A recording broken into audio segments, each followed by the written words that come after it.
Assalamualaikum warahmatullahi wabarakatuh. Kembali lagi di channel Radio Horor. Untuk kisah kali ini masih melanjutkan dari kisah yang sebelumnya. Sebuah kisah yang ditulis oleh akun Twitternya @mistinem. Kisah yang berjudul Petaka Dalam Kondang. Dan sebelum kita lanjut ke ceritanya, tekan dulu tombol like video ini dan jangan lupa tekan juga tombol subscribe channel ini. Dan nyalakan juga lonceng notifikasinya agar tidak ketinggalan cerita-cerita lainnya dari channel ini.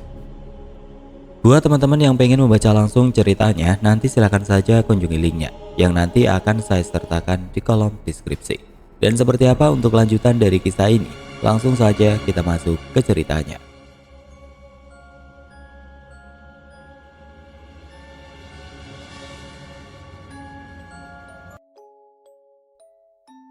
Keduanya hanya mengangguk berkali-kali sambil memikirkan jalan keluar dari jawaban yang mereka dapat.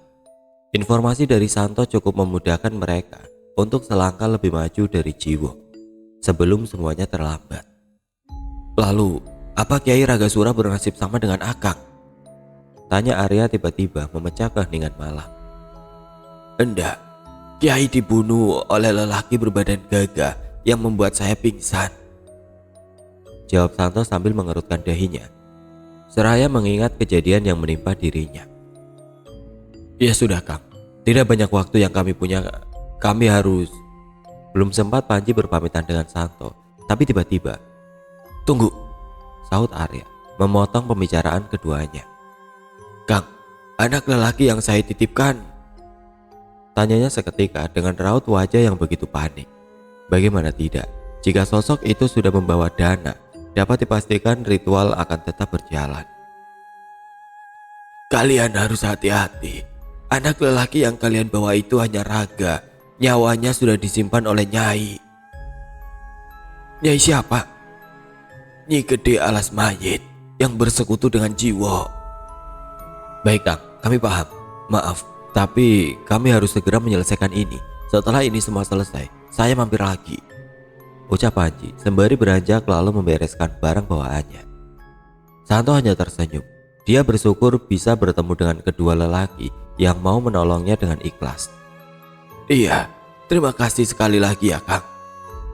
Kemudian membiarkan keduanya pergi begitu saja. Kami yang harusnya berterima kasih Kang. Assalamualaikum.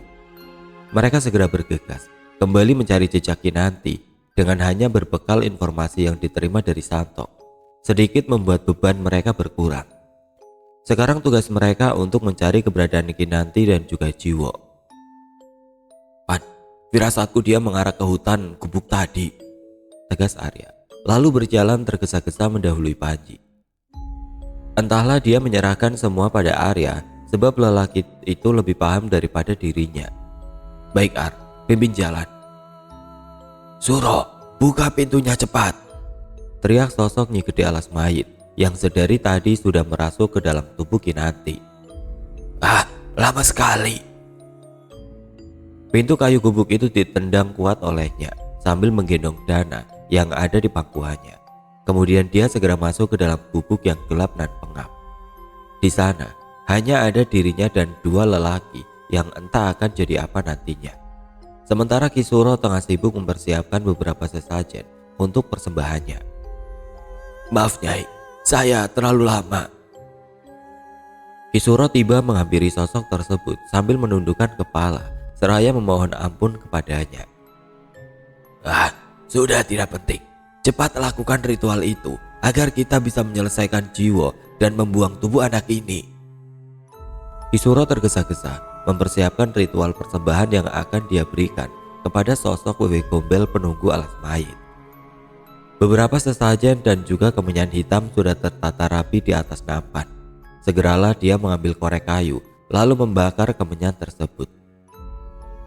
Sementara itu, sosok yang tengah merasuk segera memindahkan Dana di atas ranjang, lalu mengusap seluruh tubuhnya dengan kemenyan hitam dan juga air kembang 7 rupa yang sudah Kisuro persiapkan.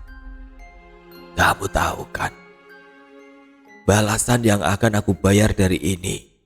Sambil tertawa sosok itu bertanya kepada Kisuro. Nggih Nyai, saya sangat mengerti. Apa saya akan tetap panjang umur jika Jiwo jadi tumbal pengganti saya? Wajahnya terlihat senang menantikan ritual untuk mempersembahkan Jiwo sebagai tumbal penggantinya. Ya, sudah pasti. Sudah, mulai, perintah sosok itu. Kisuro segera melangsungkan niatnya sambil membawa kemenyan yang sudah dia bakar, lalu berjalan memutari tubuh Jiwo dan juga Dana yang sudah terbaring di atas ranjang. Satu persatu Kisuro mengusapkan kemenyan hitam tersebut kepada dua persembahannya malam ini. Ini semua untuk Nyai, soraknya dengan gembira. Lelaki tua itu segera duduk bersila dengan mata yang sudah terpejam. Lalu kemenyan hitam yang masih terbakar itu diambilnya, perlahan memakannya satu persatu. Terus no Suro, terus no.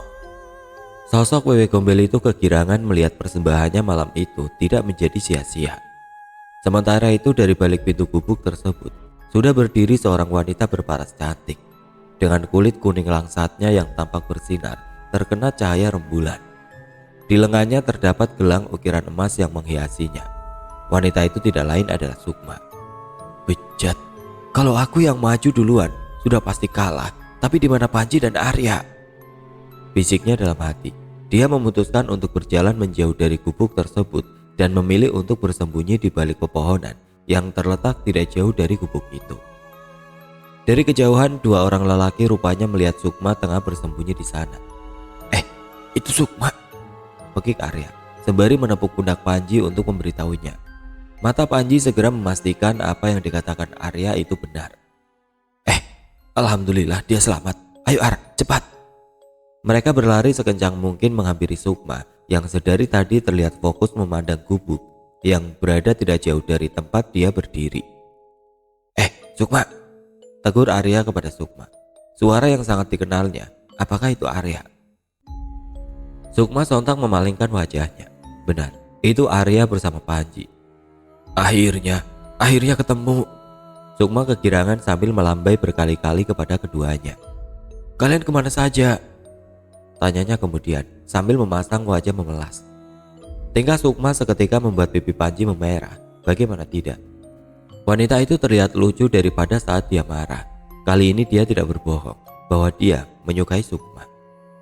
Arya yang melihat hal itu hanya melirik ke arahnya. Harusnya kami yang tanya, kamu kemana? Kamu tahu, tadi kami ketemu Kinanti, tapi yang membuat kami heran, kamu gak datang sama Kinanti. Padahal tadi kamu yang bilang mau mencari dia, sahut Panji menyela ucapan Arya. Arya hanya mengangguk berkali-kali mengiyakan ucapan Panji. Tapi itu bukan Kinanti, itu sosok Wewe Gombel yang merasuk dalam tubuhnya, lanjut Arya menimpali ucapan Panji. Apa? Yang benar saja?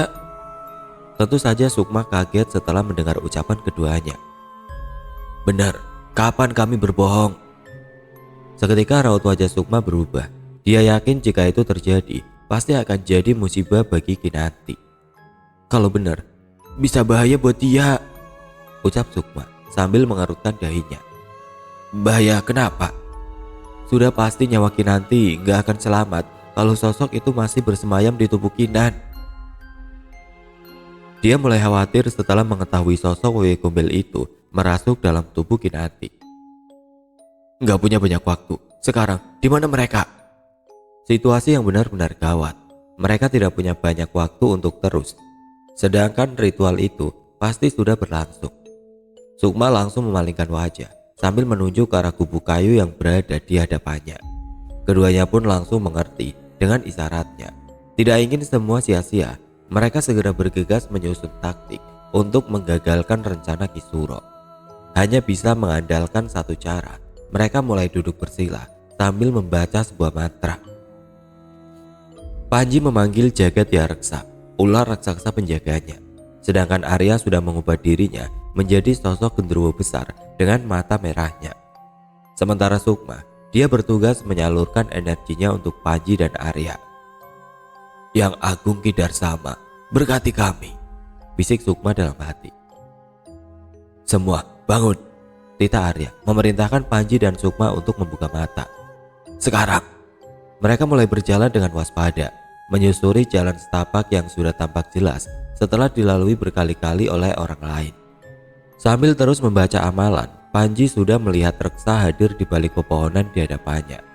Bagus, sudah ada Reksa, gumamnya, segera mempercepat langkah menuju gubuk kayu tersebut. Di sini saja, Sukma berbisik menghentikan langkah ketiganya. Kini mereka berdiri di balik dinding gubuk yang terbuat dari kayu sambil mendekatkan telinga serta membukanya lebar-lebar, seraya mendengar percakapan mereka. Arya, kamu berpencar saja berjaga di bagian lain, perintah Panji. Tidak berlama-lama Arya segera menuruti perintahnya. Baik Pan.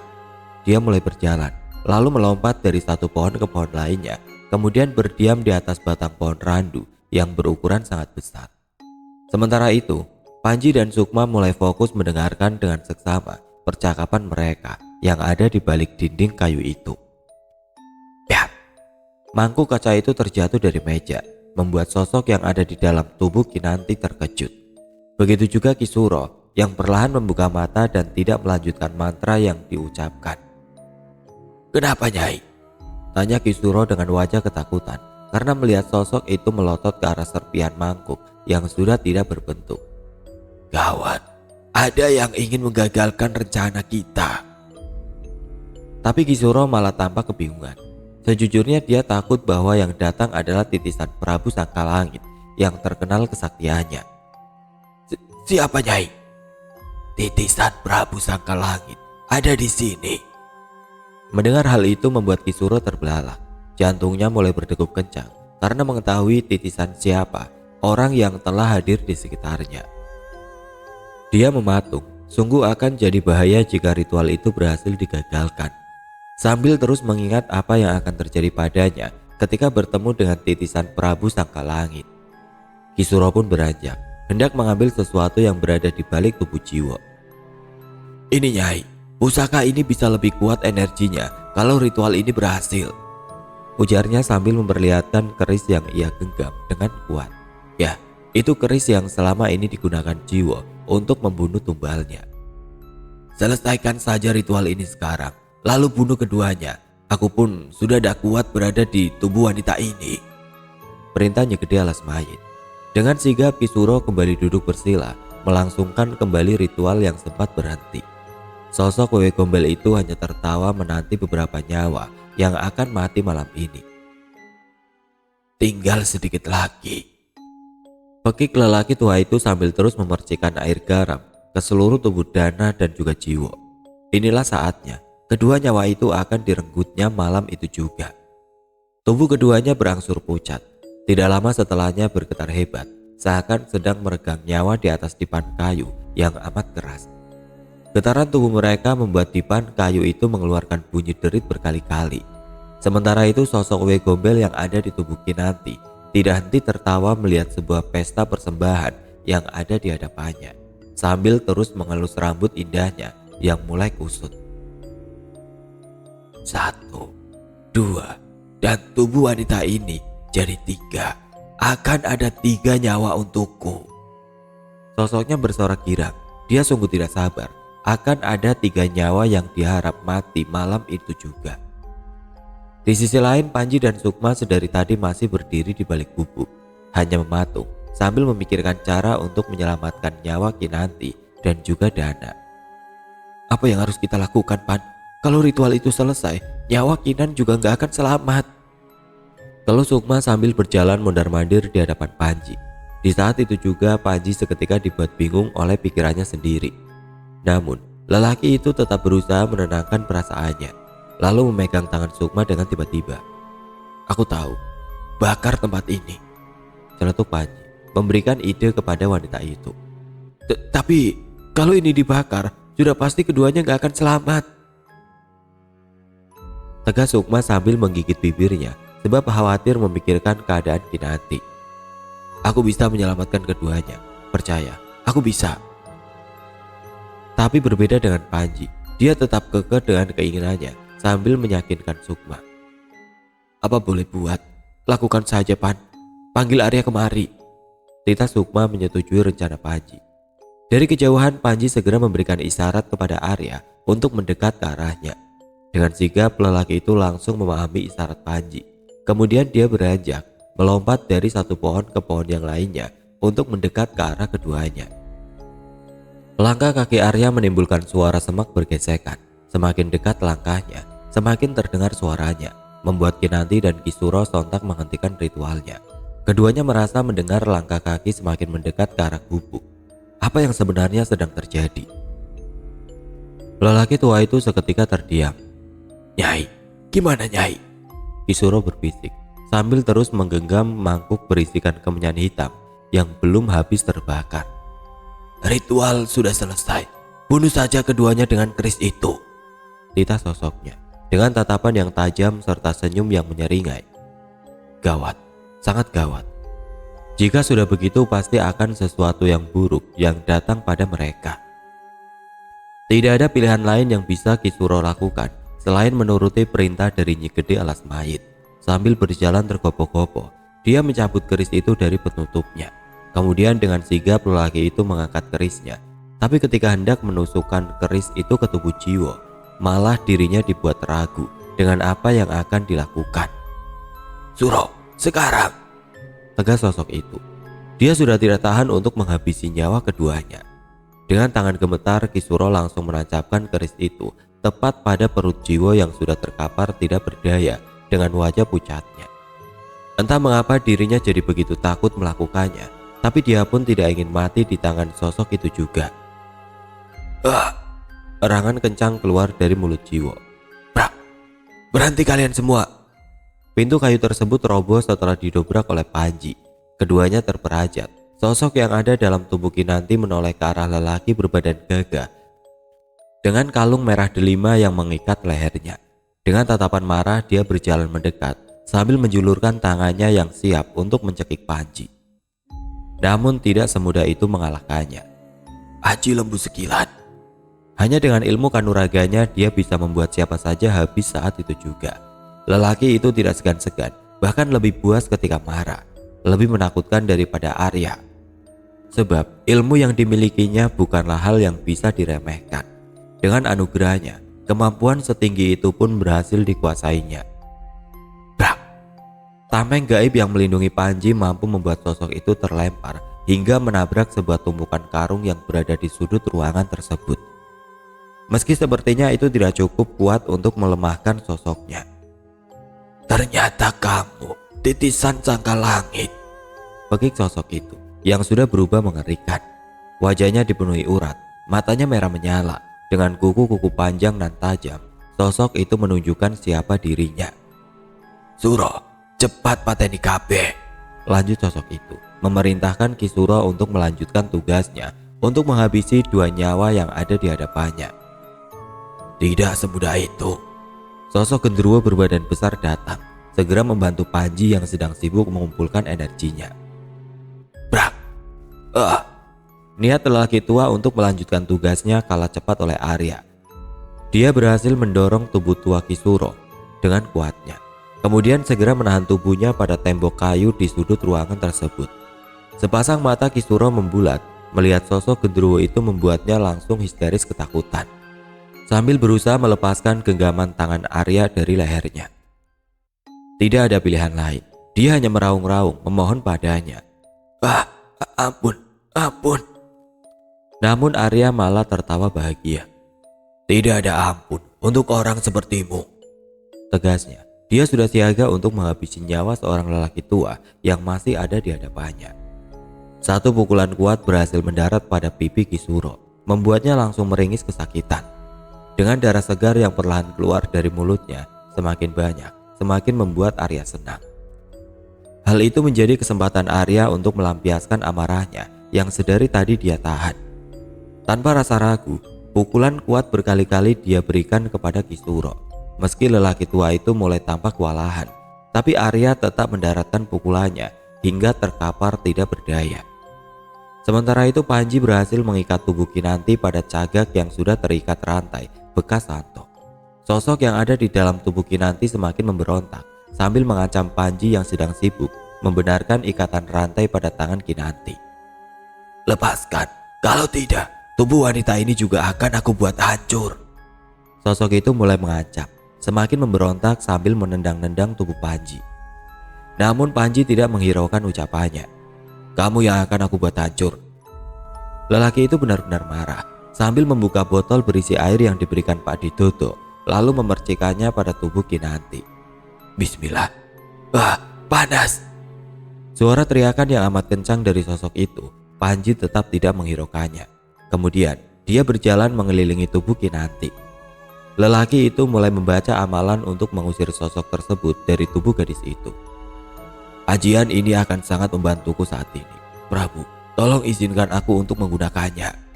Panji berucap dalam hati. Dia menjulurkan tangan ke depan dan terus membacakan sebuah amalan kepada Kinanti. Ajian Waringin Sungsang. Pekiknya, mantra telah terucap dari bibir Panji, seketika membuat tubuh Kinanti bergetar hebat. Ah! Teriak sosok itu. Sedetik kemudian tubuhnya terdiam, tidak sadarkan diri dengan wajahnya yang berangsur pucat. Ar, bantu aku! Teriak Panji. Lelaki itu segera menoleh. Tunggu, sekali lagi, sahut Arya. Tangannya sudah menggenggam golok panjang milik Toro, kemudian berjalan perlahan mendekat ke arah Kisuro yang sedang meringkuk ketakutan. Golok itu diangkat tinggi, hendak ditebaskan pada sasarannya. Srat. Golok itu berhasil menyayat kulit keriputnya, perlahan mengeluarkan darah merah segar yang mengalir semakin deras. Sayatan Arya berikan juga pada betis dan tangan lelaki tua itu, membuatnya meringis kesakitan sambil menggenggam kedua kakinya yang sudah terasa nyeri dan perih. Rasakan saja. Arya tertawa puas bak mendapat sesuatu yang dia inginkan. Setelahnya dia segera berjalan mendekat sambil membuka botol berisi air minum untuk diminumkan kepada Kinanti. Gimana ini, Pan? Tanyanya kebingungan. Melihat keadaan gadis itu juga memprihatinkan. Biar diikat dulu saja di sini. Kita tunggu Sukma memanggil Prabu. Balas Panji sembari berjalan mendekat mengambil keris yang tergeletak di atas lantai. Berani-beraninya keris ini kamu gunakan untuk perbuatan keji. Panji membentak, lalu berjongkok di hadapan Kisuro. Lelaki tua itu tidak ada kuasa sekarang. Dia hanya bisa memohon dan memohon agar nyawanya tidak dihabisi saat itu juga. Maaf, saya tidak bermaksud. Saya tahu kamu siapa. Tidak bermaksud. Sambil mengangkat kakinya, lalu menendang wajah Kisuro dengan kuat, hingga tubuh tuanya kembali tergeletak di atas lantai. Dia mulai tidak berdaya, sedang pandangannya mulai kabur. Ar, bawa semuanya keluar kecuali lelaki tua ini, perintah Panji. Dia kembali berjalan meninggalkan Kisuro yang masih terdiam di sana. Lelaki tua itu benar-benar ketakutan. Bahkan dia tidak memiliki harapan untuk kabur dari kedua lelaki berbadan gagah yang menakutkan. Hanya meringkuk, merasakan perih pada kedua betisnya. Sayatan itu membuatnya tidak bisa berjalan. Dengan mengandalkan sisa tenaganya, Kisuro menggenggam kaki Panji sambil memohon padanya. Tolong saya, tolong, jangan tinggalkan saya sendiri. Erangan kesakitan kembali terdengar. Tidak ada ampun untukmu, pekik Panji dengan kejamnya. Lelaki itu dengan tega menginjak tangan Kisuro hingga membuatnya tidak bisa melawan lagi. Hanya bisa berteriak menahan sakit pada seluruh tubuhnya. Keduanya segera mengeluarkan beberapa orang yang sudah tidak sadarkan diri dari gubuk itu. Sepertinya mereka membutuhkan penanganan serius, terlebih Kinanti dan juga Dana. Sementara Arya sedang mencoba menyadarkan Jiwo sambil menutup luka akibat tusukan keris yang ada di perutnya. Darah merah segar tidak henti keluar dari luka tersebut, menandakan keris itu bersarang cukup dalam. Gimana ini, Pan?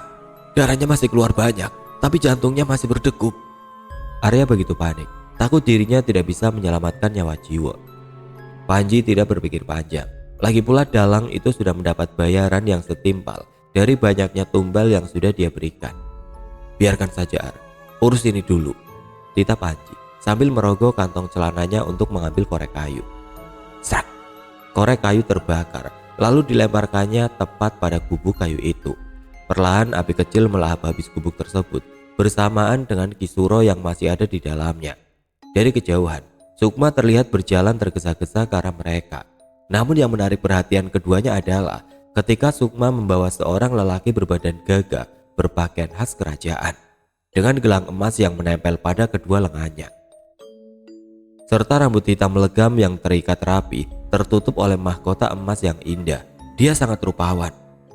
Prabu, seru keduanya. Matanya segera membulat, menatap sosok yang tidak lain adalah Prabu Sangkalangit. Takdir telah mempertemukan mereka kembali pada dimensi yang sulit ditembus oleh manusia biasa. Seorang penitis yang datang menemui titisannya hanya untuk menyelesaikan dendam masa lalu yang belum terselesaikan. Berkat Sukma Sekar Anjali, seorang penjaga kitab serta pembuka gerbang dimensi terakhir dari Ordo Anjali. Tidak punya banyak waktu, Panji. Biar aku yang menyadarkan mereka sebelum jiwa mereka terbawa oleh sosok itu, ujar Prabu Sangkalangit dengan bijaksana. Dirinya mulai berjongkok sambil mengusap tangannya pada mereka yang masih tidak sadarkan diri. Pandangannya tertuju pada kubu kayu yang hampir menjadi abu.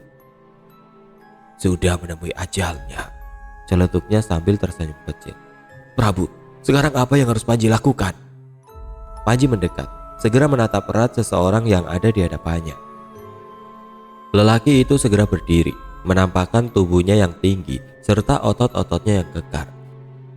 Cari wayang kulit itu, Panji. Mustika itu ada di dalamnya. Hanya dengan memusnahkan itu, kita bisa memanggil kembali sosoknya. Ditanya dengan bijaksana. Arya terdiam seketika, matanya memutar seraya berpikir keras. Maksud Prabu, wayang yang Panji buat dari kulit santok? Tanya Arya tiba-tiba, membuat Sukma langsung menoleh ke arahnya karena terkejut. Lelaki itu mengangguk penuh yakin. Benar, cepat cari dan bawa kemari. Perintahnya kemudian, sedang dia masih sibuk menyadarkan mereka bersama Sukma. Tunggu, tidak punya banyak waktu. Waktu hampir pagi, jadi kalian lewat gerbang dimensi saja. Sambil beranjak, Sukma segera memejamkan mata dengan tangan yang sudah dilipat di depan dadanya. Wanita itu segera mengumpulkan energi untuk membuka gerbang dimensi. Gerbang dimensi astral itu terbuka. Bagus, terima kasih Sukma. Arya segera menarik tangan Panji untuk masuk ke gerbang dimensi yang sudah terbuka. Cepat, aku gak bisa menahan gerbang ini agar terbuka lama. Keduanya segera bergegas masuk ke dalamnya. Gerbang itu membawa langkah mereka berhadapan dengan sebuah bangunan megah dengan pendopo yang berdiri di sekitaran hutan yang gelap gulita. Tanpa berpikir lama, keduanya segera beranjak menaiki tangga-tangga pendopo untuk mencari wayang yang dimaksudkan. Pan, di sana, seru Arya sambil menunjuk ke arah wayang yang terjejer rapi di hadapannya. Mata Panji seketika terfokus mencari keberadaan wayang yang harus mereka bawa. Tapi banyak banget, Ar. Yang mana? Dia sama sekali tidak menemukan keanehan pada benda yang ada di hadapannya. Memang, mereka jadi kesulitan membedakannya. Tapi tidak berpikir panjang, Arya segera menggunakan mata merahnya agar bisa melihat di mana benda yang dia cari berada. Ya, benar, yang Stanto katakan. Kulitnya sudah diukir menjadi wayang yang tampak berbeda jika dilihat detail dari dekat. Benda itu masih tertancap kuat pada batang pisangnya. Dengan penuh rasa sesak di dada, Arya langsung mencabutnya. Kemudian segera pergi untuk kembali melewati gerbang dimensi yang masih terbuka. Keduanya hanya saling menatap, sedetik bergidik ngeri dan sedetik kemudian bersedih. Bagaimana mungkin manusia sejahat itu sampai mengorbankan keselamatan kawannya sendiri? Sungguh tidak masuk di akal. Memang benar, manusia akan lebih jahat dari setan bila hatinya telah penuh dendam. Prabu, ketemu! Suara keduanya sambil memperlihatkan apa yang mereka bawa. Mereka menatapnya dengan antusias. Bagus. Dengan senyum sumringah, Prabu Sangkalangit beranjak dari duduknya. Kemudian segera menerima uluran wayang dari tangan Arya. Panji, untuk memusnahkan wayang ini hanya kamu yang bisa, karena aku tidak berwujud nyata, Panji. Lelaki itu tampak begitu yakin dengan senyumnya yang mengembang. Namun Panji tetap ragu, mengingat kemampuan yang dimilikinya tidak sebanding dengan apa yang akan dihadapinya. Tapi Prabu, Panji tidak cukup kuat untuk itu. Meski begitu, dia tetap menerima uluran tangan Prabu Sangkalangit. Panji, demit yang aku masukkan dalam kalungmu bisa membantu untuk memusnahkan itu, sahut Arya tiba-tiba, tapi entah mengapa mendadak wajahnya terlihat sedih. Nggak ada banyak waktu, Pan, teriak Sukma. Wanita itu mulai kewalahan mengobati Dana yang tidak kunjung tersadar. Sedangkan Panji harus segera bertindak agar semua cepat selesai. Terlebih untuk keselamatan Kinanti dan juga Dana. Wanita itu takut jika sosoknya berhasil membawa serta jiwa seorang gadis dan anak lelaki yang sedari tadi masih tidak sadarkan diri. Tidak ada banyak waktu, Panji. Percuma mereka tidak akan bangun sebelum sosok itu musnah, ucap Prabu Sangkalangit kemudian membenarkan ucapan dari Sukma. Sambil meyakinkan niatnya, dia mulai bersila sambil memejamkan mata. Ajian yang sudah dia pelajari akan banyak membuang tenaganya. Terlebih sosok yang akan dimusnahkan bukanlah sosok yang lemah, melainkan sosok dari alam bawah dengan energi yang sangat kuat, sehingga membutuhkan ajian gelap ngampar untuk mengalahkannya. Percaya Kang Maha Kuasa Panji, bisik Prabu Sangkalangit tepat pada telinga Panji. Dia hanya mengangguk sambil terus fokus dalam bacaannya. Tangannya sudah menggenggam erat wayang kulit itu. Perlahan dia rasakan aliran energi panas yang masuk dalam tubuhnya. Bisa dipastikan energi itu berasal dari benda yang dia genggam. Seketika angin berembus kencang, membuat pepohonan tinggi yang ada di sekitar mereka bertabrakan. Begitu juga bara api yang semakin menyala terkena hembusan angin. Awan hitam perlahan berkumpul, membentuk selimut hitam tepat di atas kepala mereka. Selang beberapa saat setelahnya, suara petir mulai terdengar bersaut-sautan. Sambil membuka mata, Panji beranjak dari duduknya, lalu berjalan mendekat menuju kobaran api yang ada di hadapannya. Panasnya api itu tidak membuatnya lemah. Dengan penuh yakin kepada Sang Pencipta, segeralah dia melempar wayang kulit yang terukir rapi ke dalam kobaran api yang semakin membesar tertiup angin. Aji gelap ngampar, ajian tingkat tinggi yang sudah mampu dia kuasai, terucap begitu saja dari bibirnya. Dah! Seketika petir menyambar api yang semakin membara, membakar wayang tersebut, bersamaan dengan suara tangisan melengking yang kini hadir di sela-sela mereka. Jangan hiraukan, itu suara dari sosoknya. Walau belum sepenuhnya musnah, tapi setidaknya dia kembali terkurung ke alam Burloka, ujar Prabu Sangkalangit. Selang beberapa saat setelah suara tangisan itu menghilang, kini Kinanti mulai tersadar, begitu juga dengan Dana.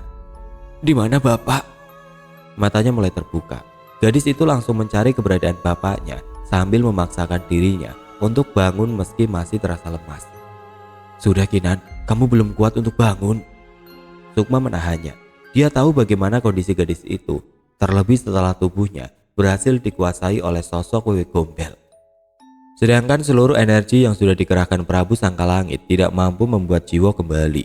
Luka di perutnya tidak henti mengeluarkan darah segar yang semakin menyeruak bau amisnya, membuat Arya semakin muak dengan baunya. Wah, anjir. Prabu, dia sudah tidak bernyawa. Arya tampak resah. Dalang itu terkapar dengan nyawa yang tidak sempat diselamatkan.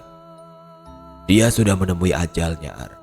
Membalas harga yang harus dibayar sesuai dengan perbuatannya, dia akan kekal di alam Burloka bersama sosok Wewe Gombel itu, ucap Prabu Sangkalangit menjelaskan kepada Arya.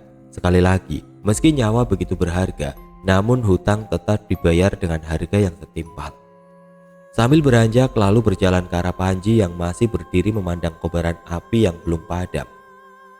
Tugasku selesai Panji, dan kamu sudah jauh lebih hebat dari sebelumnya, tutur Prabu Sangkalangit dengan bangganya. Sang Pencipta tidak pernah salah memberi takdir padanya. Panji hanya menoleh sambil melempar senyum puas padanya. Syukurlah Prabu, ini semua berkat Prabu. Ini semua bukan berkatku, tapi berkat Sang Pencipta Panji. Mari, dalang itu sudah tiada, ucap Prabu Sangkalangit, kemudian merangkul pundak Panji untuk mengajaknya kembali. Sukma ikut memelas, wajahnya terlihat begitu sedih serta enggan mengatakan yang sebenarnya. Maaf Kinan, bapakmu sudah gak bisa diselamatkan lagi. Dengan berat hati Sukma terpaksa memberitahunya, walau kenyataan yang begitu pahit akan memukul perasaannya. Apa? Tidak mungkin, mana bapak saya? Teriak Kinanti. Gadis itu tidak percaya. Matanya segera terpusat pada seorang lelaki yang sudah terkapar di atas kubangan darah. Sambil merangkak, gadis itu menghampiri Jiwo yang sudah tergeletak tidak bernyawa.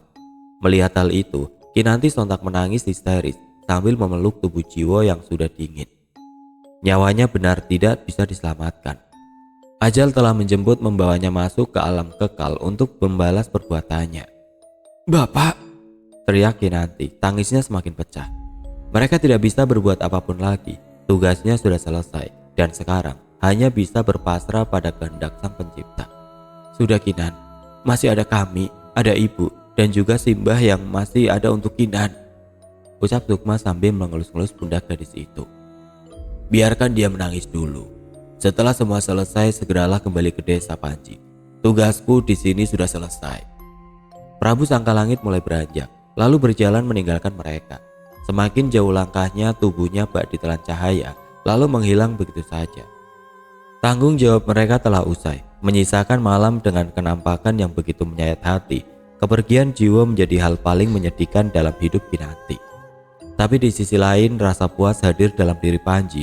Tugas berat yang menjadi tanggung jawabnya sudah selesai. Tinggal ke rumah Santo dan juga mengantar anak lelaki ini untuk pulang, ujar Arya yang tiba menghampirinya. Panji seketika kaget, langsung tersadar dari lamunannya. Iya Ar, sudah, ayo bereskan dulu. Dari kejauhan sudah tampak seorang lelaki mengendarai motor tua yang melaju melewati jalanan desa Ranawara dengan hamparan sawah di kanan dan kirinya. Motor itu semakin dipacu untuk melaju menghampiri mereka yang sudah berdiri tepat di depan rumah Kinanti setelah mengantar gadis itu pulang. Abah, pekik Arya sambil melambaikan tangan ke arah Pak Didodo yang mulai terlihat dekat dengan mereka. Motor tua itu tiba. Assalamualaikum, ucap Kisangki sambil turun dari motor yang sudah berhenti di hadapan mereka. Panji langsung jalan mendekat ke arahnya sambil mencium tangan kedua lelaki tersebut. Waalaikumsalam kek. Alhamdulillah kakek dan Padi selamat. Alhamdulillah Panji. Apa sudah beres semuanya? Tanya Pak Didodo sambil memarkirkan motornya di halaman luas rumah Kinanti. Senyumnya mengembang, malah hatinya tidak begitu tenang sekarang. Alhamdulillah sudah Pak Ade, semua beres, jawab Panji sambil menundukkan kepalanya di hadapan Pak Didodo. Namun dia tidak bisa berbohong bahwa kesedihan menyelimuti hatinya dengan mata yang mulai berkaca-kaca. Kenapa Panji? Pak Didodo yang menyadari hal itu langsung mengelus pundaknya berkali-kali. Lidahnya getir, rasanya berat mengatakan hal itu. Panji gagal menyelamatkan dalang itu Pak De. Itu bukan masalah, mereka mengerti sejauh apa Panji berjuang untuk itu. Sudah, tidak apa, bukan salahmu Panji. Memang sudah kehendak Sang Pencipta memberikan ganjaran yang setimpal. Kakek pun sedih mendengar hal itu, walau kakek masih tidak terima atas kematian Kiai Ragasura. Beber Kisangki dengan wajah kecewa setelah mengetahui kematian sahabatnya itu memang benar akibat ulah jiwa. Tidak ada waktu untuk menyesali setiap hal yang sudah terjadi. Baik atau buruk, semua itu tidak luput dari kehendak serta kuasa Sang Pencipta. Kita sebagai manusia hanya bisa berikhtiar kepadanya. Sebab semua yang terjadi di dunia ini sudah pasti tergaris dalam takdirnya. Lalu Pak Hadi bagaimana bah? Keduanya hanya saling menatap. Sebenarnya kedatangan mereka juga membawa kabar buruk sejak kepulangannya dari rumah sakit itu. Pak Hadi sudah berpulang, tidak bisa diselamatkan. Dengan bibir gemetar Pak Didodo memberitahu kabar duka yang datang dari kerabatnya. Jantung mereka berhenti sekian detik setelah mengetahui kabar yang menimpa Pak Hadi. Tidak usah merasa bersalah, semua itu sudah kehendaknya, bukan tanggung jawab kita. Kisangki segera menimpali, bagaimanapun juga nyawa seseorang bukan sepenuhnya menjadi tanggung jawab mereka. Itu mobil Tejo udah datang, cepat kalian bersiap. Pamit dulu dengan Kinanti. Tita Pak Didodo segera setelah menyadari kedatangan mobil bak dengan sorot lampu kuningnya yang mengarah kepada mereka. Mereka tidak berlama-lama, kemudian beranjak untuk berpamitan kepada Kinanti beserta keluarganya. Setelahnya mobil itu kembali melaju, meninggalkan heningnya desa Ranawara dengan segala rasa berkecamuk dalam hati mereka. Kabar kematian Pak Hadi semakin memukul hati Panji. Rasa puas seketika berubah menjadi kecewa. Arya yang duduk di sampingnya pun terlihat sedih. Tergambar dari raut wajahnya, entah apa yang sedang berkecamuk dalam pikirannya. Kenapa Ar? Tanya Panji, membuka kembali perbincangan mereka malam itu. Mau gak mau harus aku bicarakan ya Pan, balas Arya dengan melempar senyum datar kepada Panji. Senyuman itu bak sebuah pertanda yang membuat Panji bertanya-tanya. Sudah, jujur saja kenapa Ar? Tapi bagaimanapun Arya harus mengatakan sejujurnya pada Panji. Dia tidak ingin jadi kecewa karenanya. Aku melanggar janjiku Pan. Mungkin pagi nanti aku sudah harus pergi, ujarnya dengan tatapan yang begitu dalam. Bukan hanya Panji yang terkejut, mata Sukma juga membulat mendengarnya sambil menerka apa yang dimaksud dari ucapannya. Pergi kemana? Janji apa? Tanya wanita itu kemudian. Wajahnya seketika cemas seakan mendapat hal buruk saat itu juga. Arya tampak menghela nafas panjang sembari merasakan angin dingin menyapu halus kulitnya. Perasaannya begitu gundah, namun tidak ada artinya juga. Aku harus kembali ke Gunung Rinai untuk menebus janjiku. Kalau tidak, mungkin aku bakal jadi genderuwo selamanya, Sukma. Janji apa, Ar? Apa maksudmu? Dengan nada meninggi Panji bertanya. Kamu ingat, dedemit yang aku bawa semalam? Itulah janjiku kepada Ibu Pan. Ilmu telarang itu sudah aku gunakan. Mau atau tidak, aku harus menebus janjiku, tegas Arya dengan air mata yang tidak terasa mulai mengalir membasahi pipinya. Sungguh, dia begitu sedih serta berat meninggalkan keluarganya. Hal itu sontak membuat keduanya terdiam. Tidak ada jawaban lagi dari mereka. Perjalanan malam membawa mereka kembali ke desa Salang Karangan dengan penuh rasa sesak di dada. Terlebih ucapan tentang kepergian Arya semakin memukul hatinya. Sedari tadi terpikir olehnya kepada siapa dia harus berkeluh jika Arya tega meninggalkannya. Begitu saja terus-menerus mengutuki dirinya.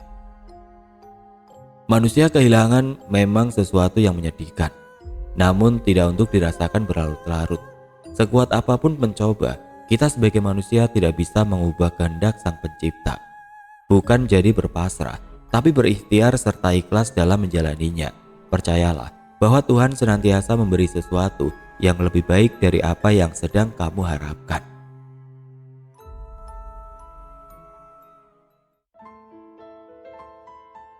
Oke teman-teman, sekian untuk kisah kali ini. Bagaimana menurut kalian tentang kisah ini? Tulis komentar kalian di kolom komentar. Dan buat teman-teman yang baru bergabung, jangan lupa untuk like, komen, share, serta subscribe channel ini. Dan nantikan kisah-kisah horor berikutnya tetap di channel Radio Horor.